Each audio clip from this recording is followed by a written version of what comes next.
Everton have appointed former Liverpool manager Rafa Benitez.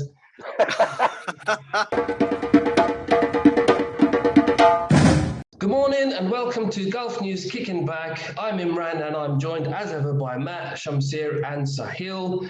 Today we're going to look back at some of our favourite moments of the tournament so far, and then we're going to preview the quarter-final matches coming up on Friday and Saturday. But first of all, 3 bits of managerial news. Everton have appointed former Liverpool manager Rafa Benitez.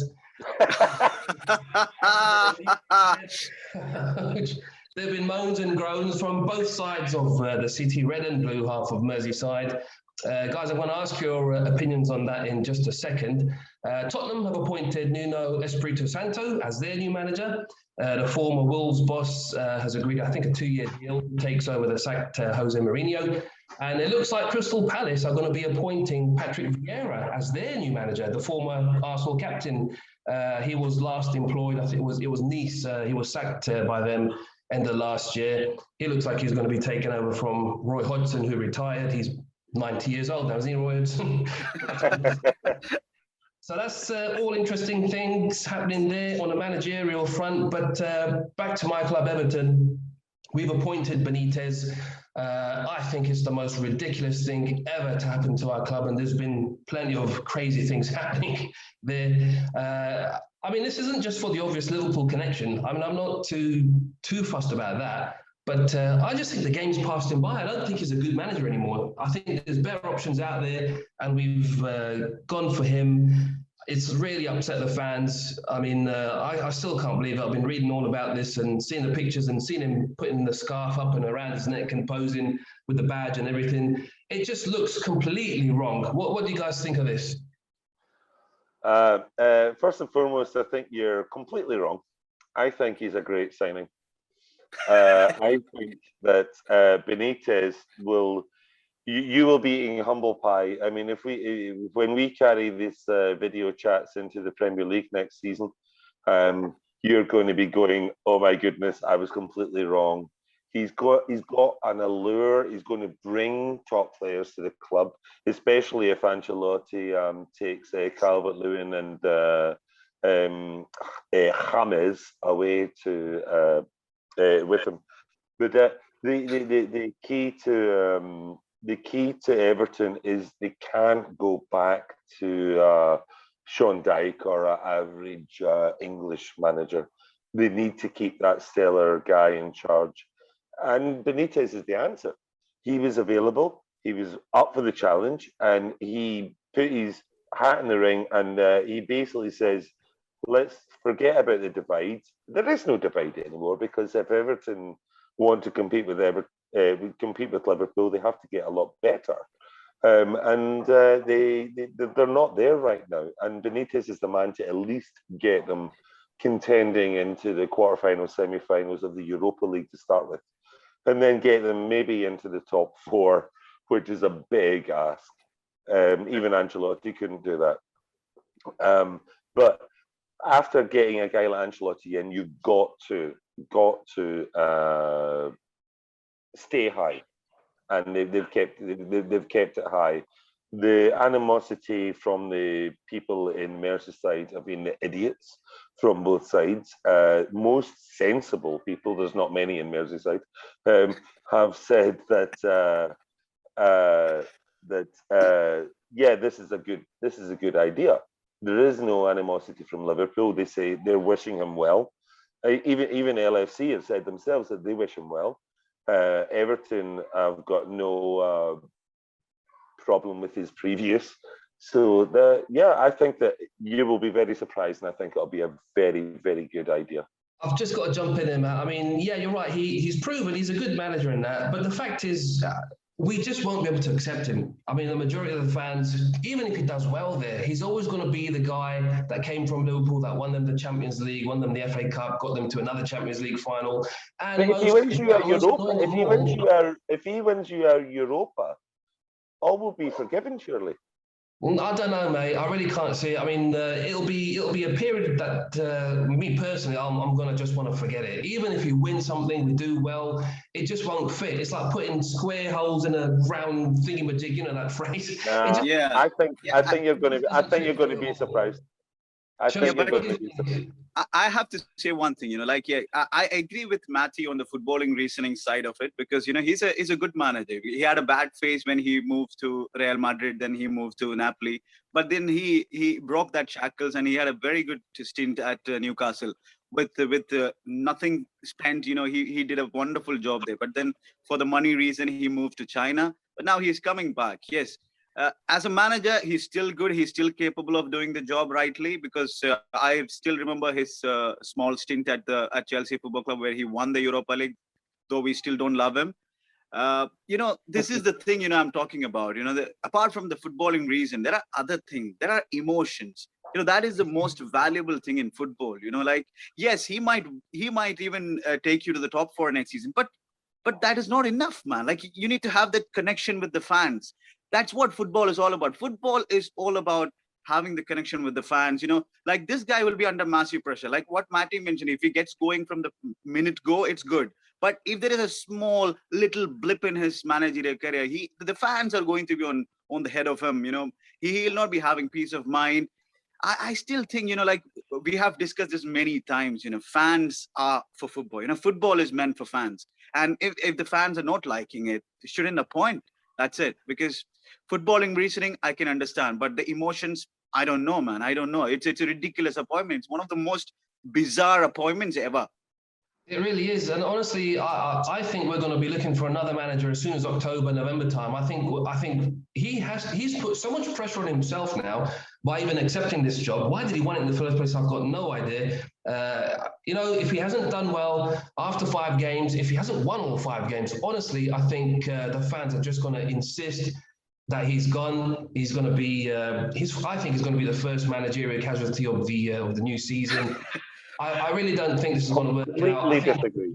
I think we've set ourselves back. I mean, unnecessarily. He's going to be manager of the season. I would love it, mate, because that means we've done well, and we've progressed, and we've hopefully finished inside the top 5, maybe won some silverware. But this is going to be Euro 2020, chat, isn't it? He is a good. It's just going to be a period that we're just going to want to forget. Simple as that. It'll never be remembered. Rafa Benitez as Everton manager. And again, I say this not just because of the Liverpool side. I mean, there's far better managers. Like Tottenham have gone for Nuno. I think that's a good appointment. I would have been happy with that. Chris Pat's taking a chance with Vieira. I wouldn't have gone down that route if we had done something similar. Frank de Boer is available. I think he'll stay available for some time. I don't know. I think you'll see him on BN Sports very soon. Yeah, giving his tactical craziness, explaining his decisions. Right. All right, let's move on. That's enough about the Premier League. Euro 2020 began with 24 teams, as we know. We're now down to 8, and there's been loads of highlights in the tournament so far. But honestly, for me, I still can't. When I think of Euro 2020, the first thing that comes to my mind is just the Christian Eriksen collapse. I mean, it could have been a real tragedy. Thank God he's fine now and he's a lot better. But when you think about Euro 2020 so far, what jumps to mind? What's been your biggest highlight? Well, obviously the Eriksen moment you've just mentioned there, and thankfully in a very strange, almost paradoxical way, it took the glean off that idiot that tried to do the parachute jump. That's been forgotten about, and it should be. There's no place for things like that. No idiot stunts like that. It's like back in the 80s, you had the streakers running on the pitch. It's like, you let the guys go on with the game. They're trying to do something. Let them get on with it. What happened to Eriksen was harrowing, I think, for everybody that even has a partial love for the game. Thankfully, he's pulled through. But I think we're still coming to terms with it, and like the repercussions. The repercussions of like if this can happen to one of these guys who's obviously just gone through a clean medical, moving from Tottenham, more has to be done. More has to be done to protect the guys, not just in football, but in all sports, to make sure that they are not going outside their limits, shall we say, and there are no defects or anything like that may be getting missed right now. Because Christian, thank goodness he's okay, but it's concerning that got missed, or it could happen to anyone at any time, but you still need to do more checks, I think. The key moments for me were the brilliant goals, and I know that we've not even spoken to Sahil yet, but he's going to talk about Spain, surely. The comedy moments have been brilliant. David Marshall getting lobbed from the halfway line, Dubravka, and even the error by Simon for Spain. It's been great. I mean, I don't think that there's been a Euros that hasn't lived up to its reputation, just like this one. The bloopers reel is longer than the action reel, and the action reel has been brilliant. I mean, even if you look as recently as Zinchenko's goal, absolute traction goal, as they say, they just keep coming. I mean, and we've had 9 or 10 own goals already. It's been absolutely brilliant. To pick one, I would say Dubravka, but mostly followed by Spain and Marshall. Okay, Sahil, go ahead with your Spain. No. I like the Spain national team. It's just that, they he's wearing the Spain shirt. And, it's just, I like watching Spain. There's a reason why they're a funny team. They're the most entertaining team to watch. They miss sitters. They score the most funny own goal of the tournament. It's fun to watch Spain. So I don't hate them or anything. I do. Look, I'm wearing my jersey. Spain, come on.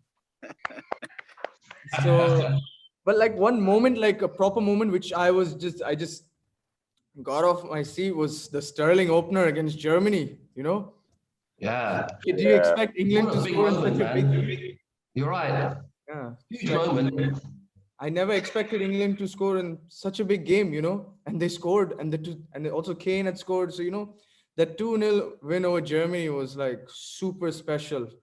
Like, because I've been supporting England for a while and they've not done anything in major tournaments. Yes, they came in the semifinals, but they lost to Croatia, who are not a high profile team, So they beat a high profile team in a major tournament after quite a while.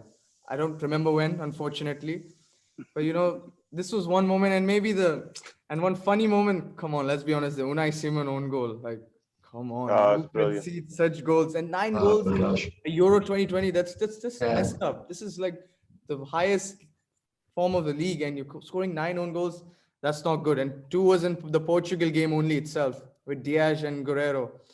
But in the end, that England game against Germany I'll never forget it for the rest of my life. Yeah, that's a good one. Shamsir, what about you, man? What's been your best highlight so far?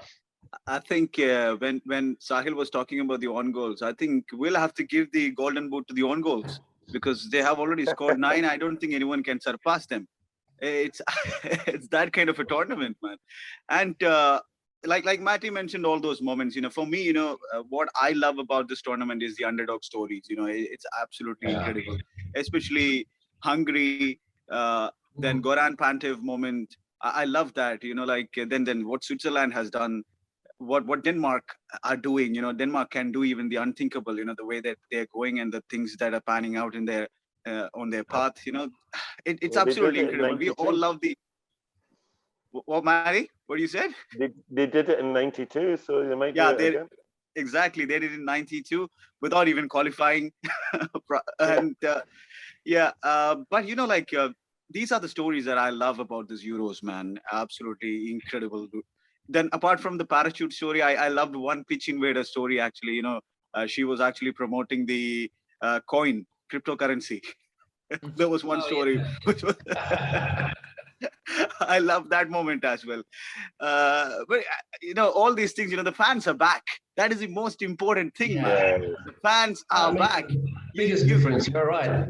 We saw 65,000 in Budapest. What else you want in a football pitch, man? That's the most important thing. It just makes everything feel so much better. The games come alive. Literally, they come alive, with all the color, the atmosphere, the noise. It's been brilliant. But another little funny one, since we're talking about all the funny ones, was Ronaldo and the Coca-Cola balls. I mean, that was Oh yeah, Coca-Cola billions apparently as well. So allegedly. But I have a For different. the legal guys, allegedly. I have a different opinion on that. I think Coca-Cola got an advertisement with that, because they might be having a small blip, like, okay, 4 billion blip at that time, but everyone around the world watched Coca-Cola now. It's an advertisement for them. It was back the next day. I had It was one back question. the next day. It was fine. On a It serious was- note, Yeah. like, do you think like Ronaldo should have done that? Because the sponsors, such tournaments can be taking place. Do you think Ronaldo should do such things? Because sponsors, football, these tournaments are taking place. I don't think it was the right thing to do. I know it's not the most healthiest drinks, but you should have not done that. You should respect your sponsors, because of them the matches happen, right? Exactly. Well, the sponsors are the guys that made him a millionaire. Yeah. Yeah. But it's ironic now. I mean, when you look at all the major sponsors for all the major sporting tournaments, they're all fast food joints and soft drink companies and all that. Ironic, but Or if you put your Everton shirt on, and you can see that have you not got a gambling site on there? These things are just it used to be. Yeah. It's a car buying site now. We're selling used cars now. Good. Is that not what you do? Is that not what you do in the transfer market? Probably. Let's move on to some of the biggest shocks. Now, look, we all fancy teams like Portugal, Germany, I suppose, Netherlands. But the biggest shock of all has got to be France being knocked out by Switzerland. I mean, did we expect that at all? Well, the thing for me was, and it was a moment of inspiration that I wrote a Pulitzer Prize-winning comment on it. Shamshir pointed out yesterday that the group of death is all gone. Germany are gone, France are gone, Portugal are gone, and I said the only guys that can hold their heads high out of that group are actually Hungary. Yep.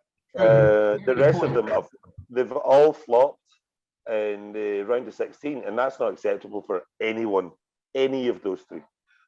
If you look at the likes of Ukraine, Denmark, Czech Republic, Switzerland, all being in the last 8, there's no way in the world that Portugal, Germany, and France should be accepting that, and heads have to roll. But obviously, we've seen the Netherlands coach, Frank de Boer, no surprise, already lost his job. But I think obviously Joachim Low and Hansi Flick has got a big problem there. With the World Cup's only, 18 months away, 17 months away, something like that. There's major rebuilding has to be done. France are probably in the best position to regroup. Portugal, they've got to stop stop one guy demanding he kicks every ball. As we did the crazy start of one free kick in 50 or something like that. Yeah. Germany, let's just that's a wholesale change. You've got to get rid of all the old boys. Get building, as Shamshir said yesterday, get building around Werner and Havertz and people like that, and get a team that the average age is 23, 25, not 45. Because Thomas Miller's the same age as me, man, and they've got major problems. Portugal, Ronaldo, if they keep relying on him, they're just going to fail again at the World Cup. Yeah. They've got to say, do you know what? Give the ball to Bruno, give the ball to these guys, and Ronaldo, take a step back or do a bit of Zlatan and just step away from the game. Go and make your money elsewhere with your Gillette adverts. To me, Portugal's problem was Ronaldo. Germany's problem was Joachim leaving and old guys, and France's problem was they took their eye off the ball. Netherlands' problem was they just weren't good enough, and I think that accounts for most of the big teams that are out so far. Yeah, like I agree with Matthew on the German thing. We have already predicted that Joachim Löw should have gone like 4 or 5 years ago, at least after the World Cup debacle. But now they have little time to rebuild. But yeah, they can rebuild because there are like a lot of talents in that country. Like they can become a force again, which is a no-brainer. Then for Portugal, yeah, they have to rely on someone else for all these free kicks, penalties, and also, if they play, if they give Ronaldo a bit part play, and they can use him in like 30 minutes, 40 minutes cameos. They can do a world of good, and also they need a managerial change as well, because with all the talents that they have, they should be playing better, because they shouldn't be like playing two defensive midfielders. Yes, it's all about winning. They won it that way, but now that is not the team now. They have a plethora of talents which they can be utilized. So Portugal needs a managerial change and a change of thoughts, especially with Ronaldo. They should be using him as a big part player. He's still a great player. There is no doubt about that. This is for the future of Portugal. Then for Netherlands, no comments. Then because you're appointing Frank de Boer and expecting miracle, then what will I say, man? That's ridiculous. They need to get someone capable like Koeman. Then they have a chance, because they have chased the money to Barcelona, and that was their downfall. Oh yeah. And ever since he moved to Barcelona, they didn't look like the team, because they were gaining momentum. But then to keep the momentum going, you need someone as good as Koeman, not like someone like De Boer. Anyway, Dutch has got talents. They can actually do good if they get a good manager. Next, the France thing. I think it was down to their spirit, the team spirit, and the fights within the squad that let them down. Otherwise, we are hearing stories about Rabiot's mom having fight with Pogba's mom, Mbappe's dad. These kind of things you are hearing in the newspaper. So these things are like, it shows that there is no unity in the squad. They're just blaming each other. If they can sort that out, I don't think Deschamps can do that now. So maybe they'll have to look for someone like Zinedine Zidane, who is an absolute master in all these things. And yeah, so these are the things they need to do. And we are happy that the group of death is dead and buried. So let's move forward. Available on golfnews.com. I mean, yeah. Imran had said one point, like, were you like shocked when France lost? No, I did not expect it, but I was not shocked that they lost. From the start, group stage, they were nothing great. And as Shamsher said, there were problems in the squad. You're absolutely right. Like, why there were problems? Because all of them think they're big stars. They are, and they were thinking they're ahead of the game. Like each of them, like must be thinking, I'm the best, I'm the best, I'm the best. Like Adrien Rabiot, he's been having problems a lot, attitude problems since a lot of time. It's like in the World Cup, he was kicked out of the French squad. If you guys remember, the manager kicked him out because he was put in the standby. And he had appealed, like, why am I in the standby? And the French manager said, no, get out then. You don't want to be, then leave. So this is the problem in France. I feel like everyone thinks they're too big. And now they paid the price. They're out. They lost to Switzerland, that too in penalties, which makes it even more worse.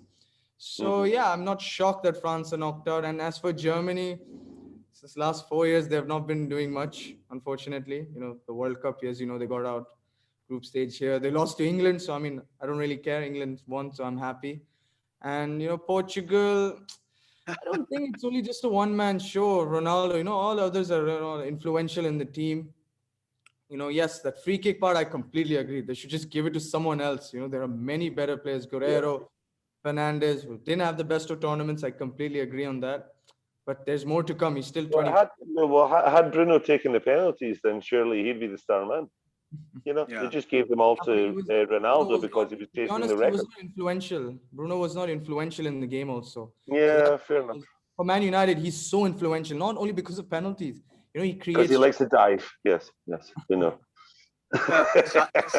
I'm teasing Sahil. you. I'm teasing you, Sahil. Sahil, I like one thing. Pogba does so well for France, and Bruno does the opposite. Does That's a good point. Man United, guys? Come on, he's done. He was pretty decent for Man United. He scored some belters of goals for Man United this season. He's been all right. Yeah. We'll get onto that in the Premier League pre-season curtain raiser, which will be coming up very soon after the Euros. Yeah, that's going to be good. That's going to be good. All right, who's been the? Let's talk about. We've talked about some of the teams that have disappointed, but who's really caught your eye? For me, it's got to be Italy. I mean, just from the way that they play football, always on the front foot, always looking to attack. I mean, that's the way I like to watch football. I mean, there's no right or wrong way to play football, as we all know. You can play defensively, you can play with one up front, you can play how you like. The objective is to win the games. But the way they play, it's been such a breath of fresh air. It's not just been for the last 4 games, by the way. I mean, Mancini's been there for some time now. They've had this incredible 31 games unbeaten now. 11 successive wins. It was 10 clean sheets before they conceded that goal against in their last game. But they're just so refreshing to watch. The way they play, they're all getting forward. They all know their jobs. They're covering each other. The depth of the squad there as well. I mean, who's caught your eye there? Well, I mean, first of all, obviously they're doing the rude hula, sexy football. They're playing front to back to front, all the way around, and they're just loving it, absolutely loving it. They're just enjoying themselves. But most of the teams that enjoy themselves end up not winning the trophy. It's the business boys that win the trophy. Italy have definitely caught the eye.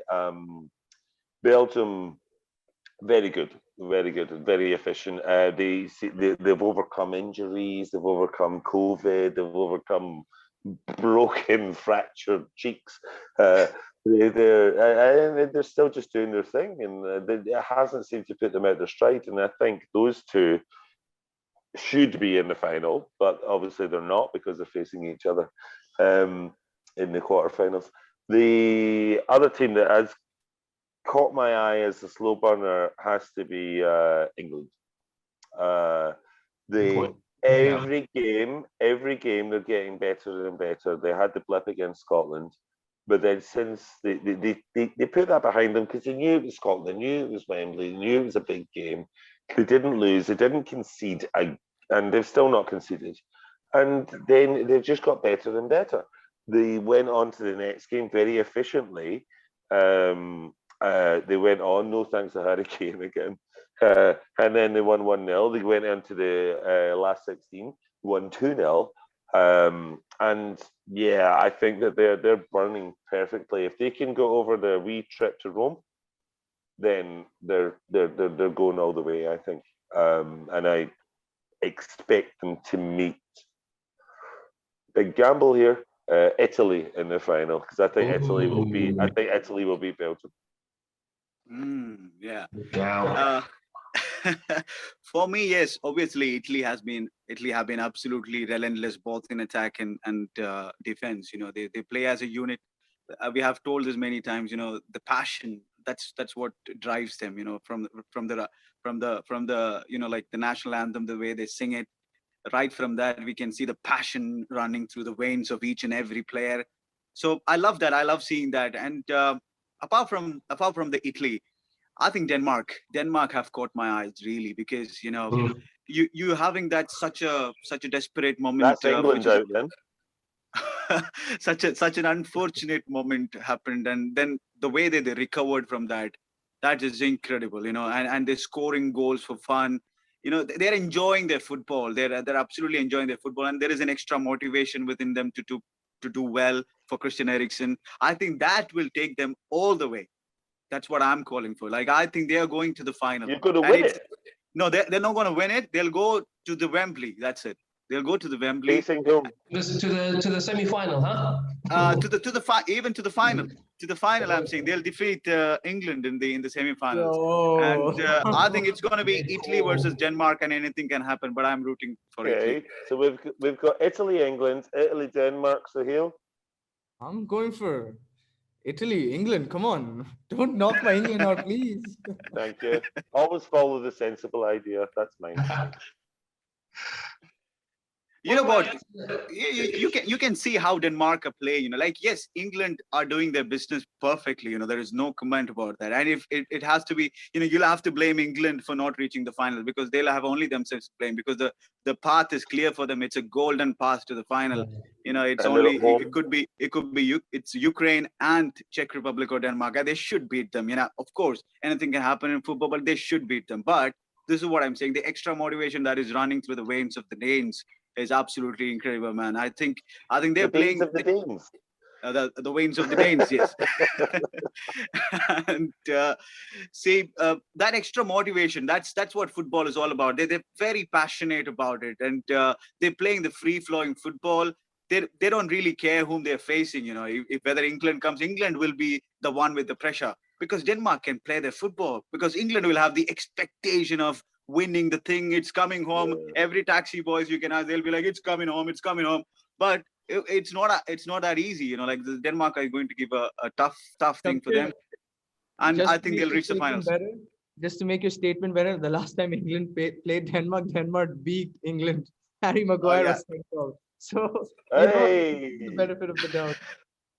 Yeah, see, that's the I'm what. sure, That's what I'm I'm sure Imran will thank you for that.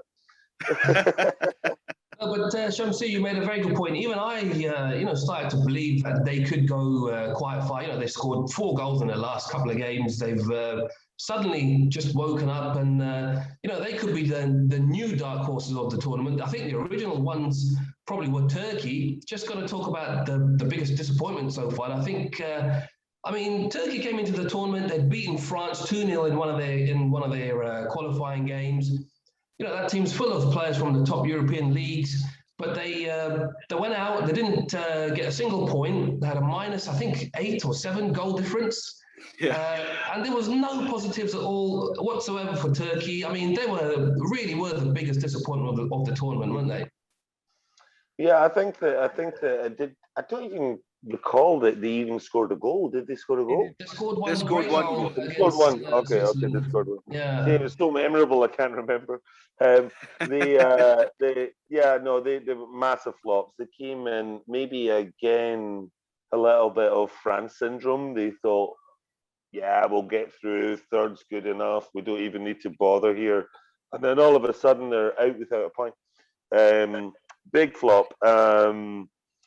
But then, but you have to.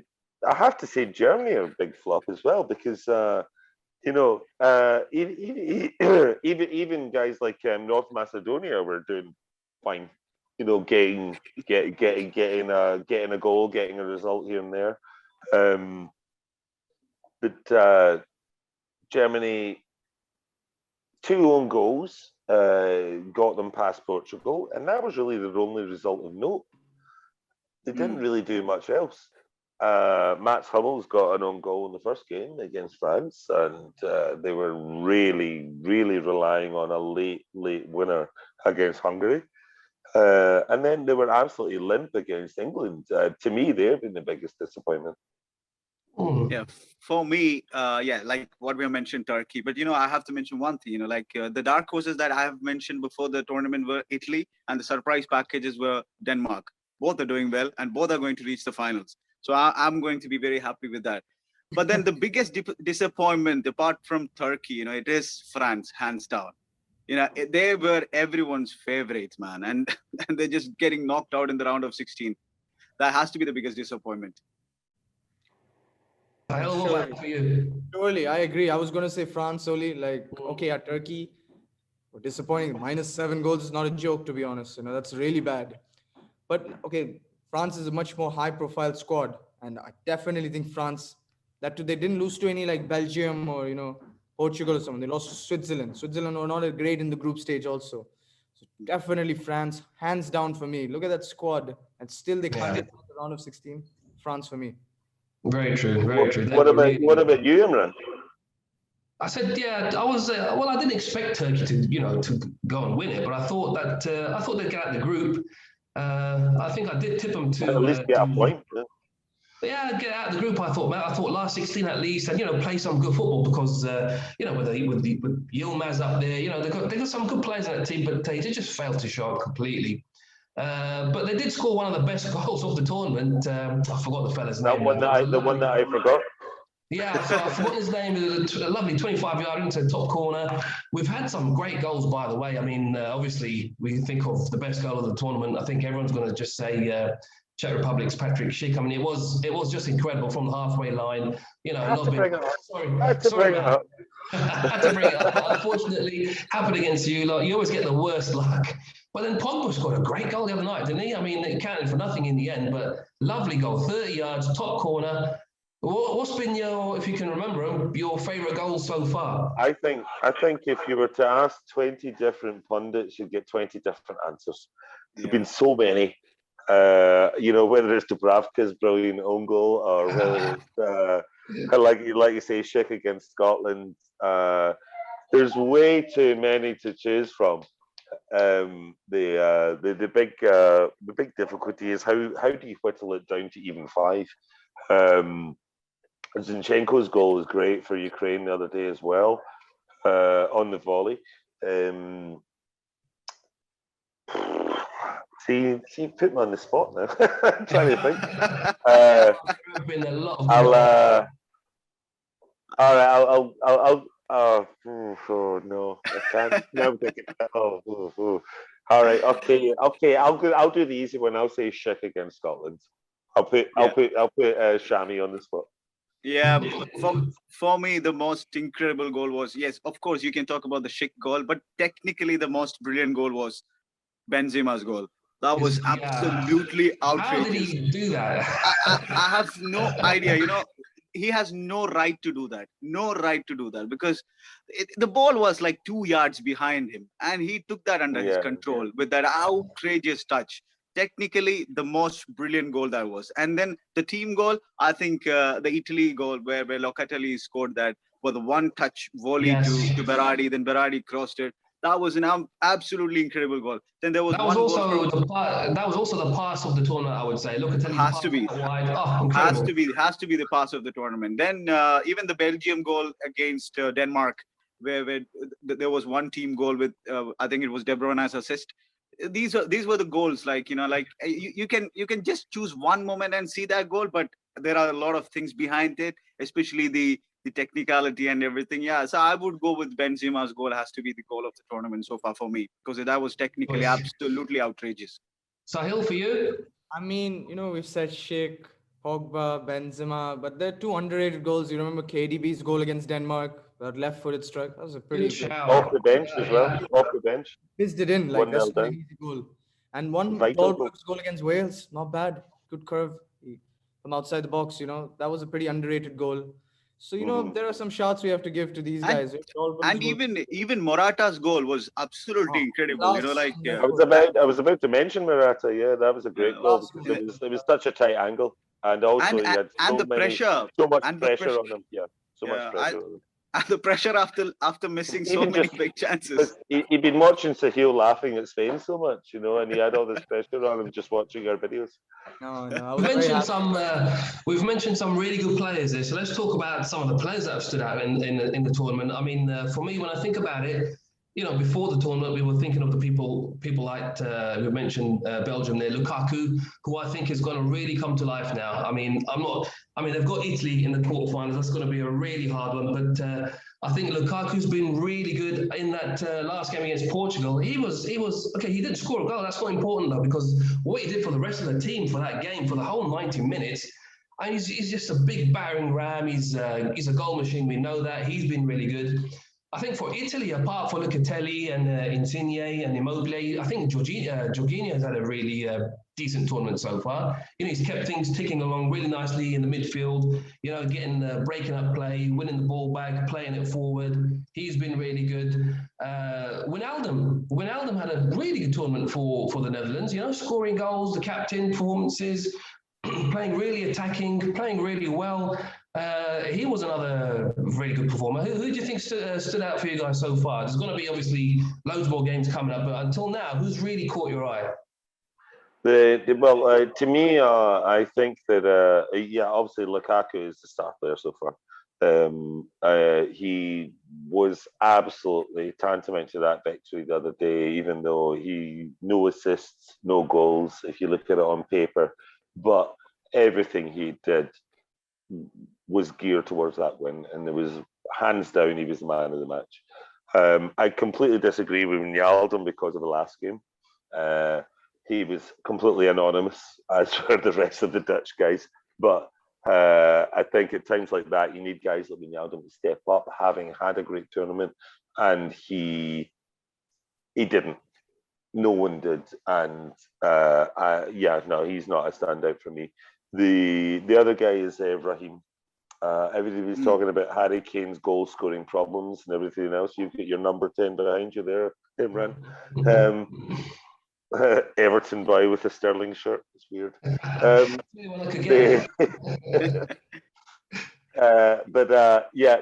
when the chips were down, Sterling game after game after game is the guy to come up with the results. Yes, it's taken Southgate to finally bring on the players without being crude, and bring on the Grealishes and the guys that can change the game. But Sterling's on the end of it every time. And he has been great because he's not an out-and-out striker. He's a winger, really. But every single time Kane has flopped, he's stepped up and he's produced the goods. And he's been brilliant. I think that will do his confidence a power of good. I would be City even saying maybe it's time to let him go, maybe move him on, get somebody in. At this stage, I would say you keep him at all costs. Yeah, I agree on Matthew with Raheem Sterling, because the thing is that all the abuses and all the criticism he was having, and he shrugged it off, and he produced absolute brilliant tournament so far for him, you know. And apart from Sterling, like you guys have mentioned Lukaku, I don't want to mention it again because that's the same thing I want to tell. But there are two other players who I really want to mention. One is Spinazzola for Italy, and the other one is Male for Denmark. These two guys have been absolutely incredible. Even Højbjerg for Denmark. But for Spinazzola, what he gives is he gives a different outlet. That's incredible, man. You know, you can see your left back using your right foot and dancing around that left hand side. That's an incredible joy to watch. And he has been instrumental in many of those games for them, and he's going to be instrumental for them for the rest of the tournament as well. And for Male, he has been a revelation. We have seen him for Atalanta, but he has been absolute revelation for Denmark ever since they moved to 3 at the back. He has been dancing all around both flanks. Yeah, he has been playing in the right and left, and he's been scoring goals. Incredible watch. And Højbjerg has been pulling the strings together for Denmark, and especially after missing that penalty in the first game, he has been good. That shows the temperament of the boy. You know, he's very tenacious. You know how he plays his football. You know, like it's incredible to see all these guys. You know, so I'm going with 3 players like Højbjerg, Male, and Spinazzola. I'm going to throw another name in there quickly just before Sahil jumps in. Jordan Pickford, I think, who surprised me the most. I mean, I'm one of his biggest critics, like I've said before. He's always messing up for Everton, but I think he deserves a lot of praise. Sahil, who stood out for you? I mean, I liked, you guys mentioned in the start, Imran, you mentioned Locatelli. He was the star in the group stage for Italy. And I guess one star player we know is KDB. When he came back for Belgium from injury, he made a huge difference. So I guess I have to say KDB. He's made an impact for Belgium, scoring important goals, assisting. So I know he's the big man. He's a big player, but KDB has been the main man for me, I think. I think isn't he got to be injured? Chelsea disagrees. The beauty is that you can mention all the players in that Italian squad, not even the team, the squad. Even Pessina, who came in for injured Pellegrini, he has chipped in 2 goals, all important goals. So you can mention all the players in that Italian squad. They've been tremendous. They really have been. You didn't mention N'Golo Kante, surprisingly. Don't get excited now. We're running over time here, guys. Let's get to the quarterfinals. Let's get to the quarterfinals tomorrow. Switzerland are playing Spain. Switzerland were amazing against France. They're going to be full of confidence now getting into this one. But Spain, they're scoring loads of goals now. They're scoring for fun. I'm going to go 2-1 Spain. What do you think? 2-0 Spain. They've got their shooting boots on. Is it, Spain versus who was it? Switzerland. Yeah, I think I'm going with Switzerland.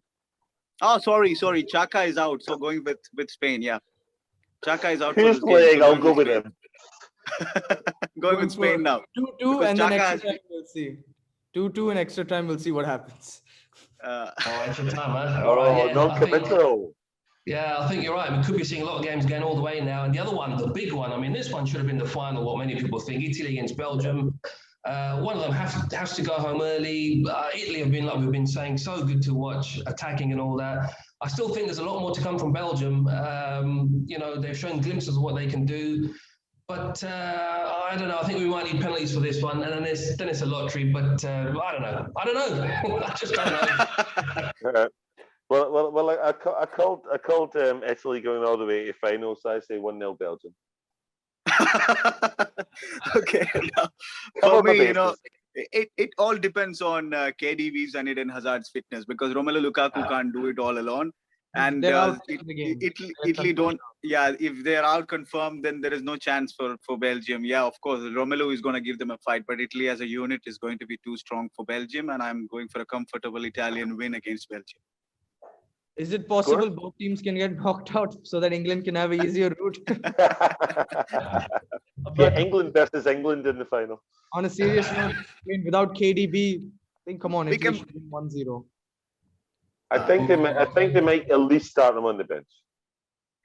All right, and moving on to Saturday, 2 more quarterfinals then. We've got Czech Republic against Denmark. It would be great, like we've been saying all along, for Denmark to go all the way, semi-final or the final, just for Eriksen. But the way they've played as a team, they've been really good. I don't know. I think I can see them actually getting to the semi-final. I'm going to go 2-1 to Denmark.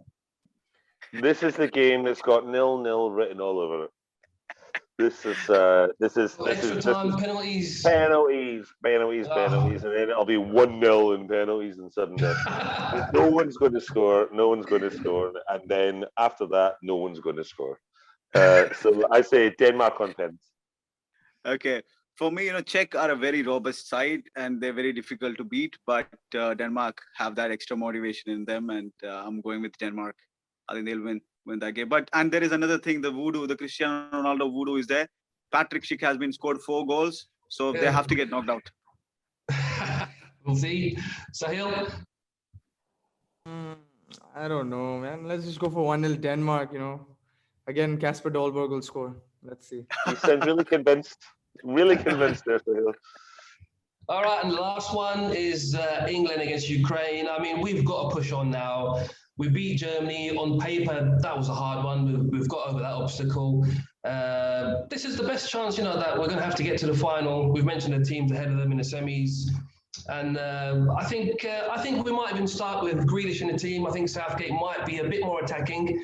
Against Germany, obviously, he was being a bit cautious, understandable. But against Ukraine, I really don't see too much of a threat. I'm going to go comfortable 2-0 and a 5th clean sheet for Pickford. For Pickford, not for England.